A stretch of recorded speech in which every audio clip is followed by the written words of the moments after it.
Hello दोस्तों, आपका स्वागत है हमारे यूट्यूब चैनल स्माइल विद एजुकान। देखिए बच्चों, आज हम बहुत ही इंटरेस्टिंग चैप्टर लेकर आ चुके हैं जीके का, जिसमें आज हम बात करेंगे अपने कस्बे फतेहपुर सीकरी के बारे में।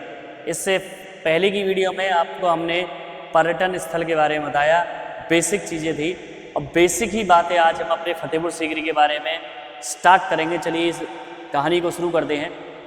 सभी लोग जानते हैं फतेहपुर सीकरी बुलंद दरवाजे के लिए प्रसिद्ध है, लेकिन उसकी कुछ विशेष बातें इसमें मैंने अंकित की हैं। कुछ बातों को मैंने किसी भी बात को बढ़ाया चढ़ाकर नहीं लिखा है। कुछ बातें मैच खाती होंगी, कुछ लोगों की अपनी मान्यता होगी, लेकिन जो मुझे अपने सोर्स से मिला वो मैंने यहाँ पर जूनियर सेक्शन से और कुछ बड़े लोगों तक, क्योंकि हम इस क्षेत्र में निवास करते हैं तो इसके बारे में जो जानकारी होनी चाहिए वो विशेष जानकारियाँ मैंने यहाँ पर अंकित की हैं। बात करते हैं फतेहपुर सीकरी के इतिहास की। स्थापना करें तो फतेहपुर सीकरी आगरा जिले के पास स्थित एक ऐतिहासिक नगर है। ऐतिहासिक क्यों? क्योंकि ये इतिहास से जुड़ा हुआ है। इसका निर्माण मुगल सम्राट अकबर ने 1569 ईस्वी यानी 1569 ईस्वी में करवाया था। ये विशेष बातें आपको याद रखनी है, क्योंकि हम जिस क्षेत्र में रह रहे हैं उसकी बातें तो पता होनी चाहिए ना। अकबर ने यहाँ अपनी राजधानी 1571 से 1585 ईस्वी तक यानी 1571 से 1585 तक स्थापित की। अब बात आती है नामकरण। देखिए इसकी दो बातें हैं नामकरण की। अगर हम सीकरी वर्ड पर जाते हैं, सीकरी शब्द वो अलग है और फतेहपुर वो अलग है। दोनों को मैं यहाँ पर समझाऊंगा, लेकिन थोड़ा पेशेंस रखिएगा कि सीकरी नाम प्राचीन काल से प्रचलित था।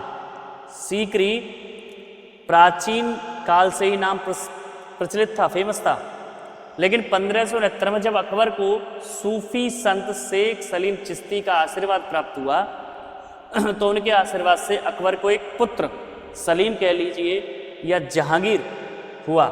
तब अकबर ने आभार के स्वरूप यानी उसके आशीर्वाद को एक प्रसाद स्वरूप मान करके उनकी कृपा से जो हुआ, इस नगर का निर्माण करवाया और इसका नाम फतेहपुर सीकरी रखा।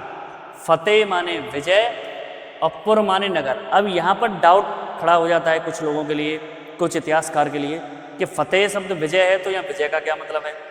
इसका एक और रीज़न है फतेहपुर सीकरी का, वो आप समझ जाएंगे तो आपको एक्चुअल समझ में आ जाएगा कि बात क्या है। वो मैं आपको अभी बताऊँगा। वास्तुकला यानी वास्तुकला किसे कहते हैं बेटा? कि किस प्रकार की चीज़ों से बना हुआ है, क्या क्या है इसमें, वो चीज़ें।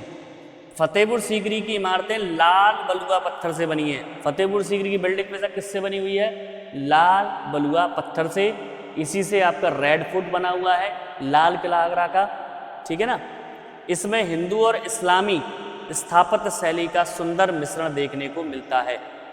यानी इसमें हिंदू धर्म से संबंधित शैली भी है, चित्रकारी है, और इस्लामी यानी मुसलमानी शैली से भी संबंधित चित्रकारी है। रीज़न इसके कई हो सकते हैं, लेकिन मैं आपको वही बात बताऊंगा जो आपके लायक है कि जोधाबाई हिंदू रानी थी और अकबर मुसलमान थे। दीन इलाही नाम का धर्म भी चलाया था अकबर ने, जिसमें समधर्म समभाव की भावना थी, इन सभी धर्मों को समान माना जाए। तो इस हिसाब से भी आप सोच सकते हैं। अब आगे बात करते हैं बेटा प्रमुख स्मारक और इमारतें। अब वो बात आती है कि फतेह विजयपुर नगर कि अकबर ने, देखो सबसे पहले बात करते हैं बुलंद दरवाजे की, जो पूरे विश्व में फेमस है।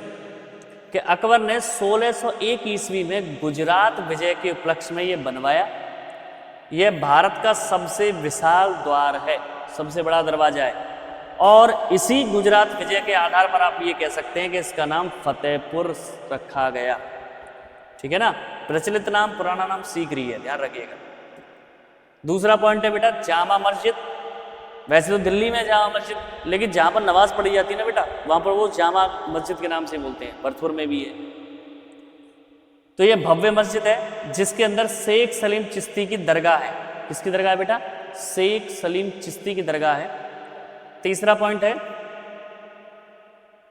कि शेख सलीम चिश्ती की दरगाह संगमरमर की बनी सूफी संत की मजार है। सूफी संत की मजार है।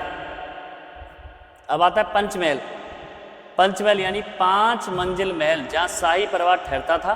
महल ये माना जाता है, जो मुझे सोर्स से मिला है, लेकिन मेरा ये भी मानना है कि पंचमहल जो था, मैं आपको एक वैसे ही बना देता हूँ कि पंचमहल जो था उस पर राजा बैठकर खेल तमाशे भी देखता था, यानी सबसे ऊपर 1 2 3 4 5 इन ऊपर शिखर पर राजा बैठता था और सारी चीज़ों को देखता था, फैसले भी, ऐसा मेरा मानना है। लेकिन शाही परिवार में ठहरता था, ऐसा मुझे सोच से पता चला। दीवाने खास और दीवाने आम, जहाँ अकबर दरबार लगाता था, दीवाने आम यानी यहाँ पर आम लोग आते थे, सभी लोग मिलकर मीटिंग करते थे, जनता ये कह सकते हैं। और दीवाने खास जहाँ पर मंत्रिमंडल बैठता था, है ना, उनसे बातचीत होती थी। अगला पॉइंट है बेटा अनूप तालाब। अनूप तालाब संगीत और जल क्रीड़ा के लिए प्रसिद्ध था। अनूप तालाब संगीत और जल क्रीड़ा के लिए प्रसिद्ध था। आपने शूटिंग देखी हुई परदेश फिल्म की, नहीं होना था नहीं होना था, ये गाना भी है जो इसी अनूप तालाब पर हुआ था। अनूप तालाब के बीच में बैठक थी बेटा, इस तरीके से 4 रास्ते निकले हुए हैं, है ना। बीच में गायक कव्वाल बैठता था और चारों तरफ पानी था। ठीक है बच्चों। अब है बीरबल का महल। अकबर के 9 रत्न, ये 9 रत्नों में बीरबल के नाम से प्रसिद्ध है और ये 9 रत्नों में सबसे मुख्य रत्न है। तो ये मुख्य बातें थी। मैं ये नहीं कहूँगा कि मैंने पूरे तरीके से आपको बुलंद दरवाजा या फतेहपुर सीकरी के अकबर द्वारा बनाए गए महल के बारे में बताया है, लेकिन मुख्य बातें थी जो आपको बेसिक आपको याद होना चाहिए। नोट डाउन करिएगा, याद कीजिएगा, पढ़िएगा, अपने क्षेत्र की बात है। आशा करता हूँ आपको वीडियो पसंद आया होगा। Stay healthy and stay fit. जय श्री श्याम।